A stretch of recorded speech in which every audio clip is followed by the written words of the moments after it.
Mga pageant panis for the year 2024, sino-sino nga ba mga namayagpag? Came up with my own list ng mga bansang nag-top 5, na penetrate, mataas ang placement sa mga Big 6 pageants, at sa iba pang mga minor pageants. Umpisahan na nga natin ang list ng aking 2024 Country of the Year with may number 5 sa listahan, our country, Philippines. Ang biggest contributor dito ay yung first runner-up finish ni CJ Opiasa sa MGI. And placement tayo sa Miss International and Miss World last year, pero naiakyat pa nga rin dahil sa top 12 finish at Continental Crown sa Supra, semi-final spot sa Miss Earth at ang top 30 finish sa Miss Universe pageant. Number 4 ay ang bansang Peru.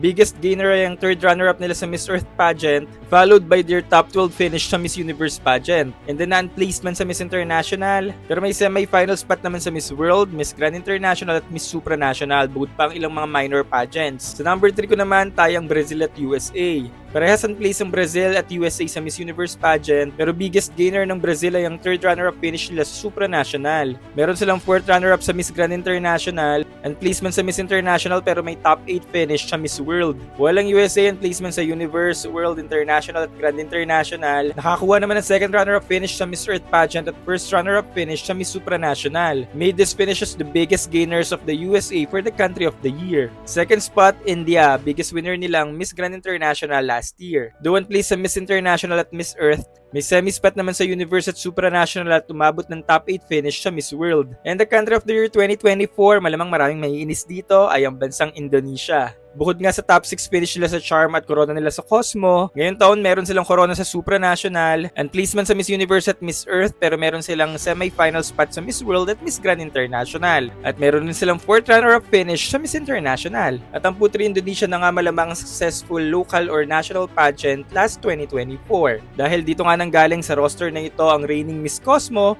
reigning Miss Supra, 4th runner-up ng Miss International, at ang recent top 6 ng Miss Charm pageant. What are your thoughts mga pageant fans sa countries of the year? Comment below.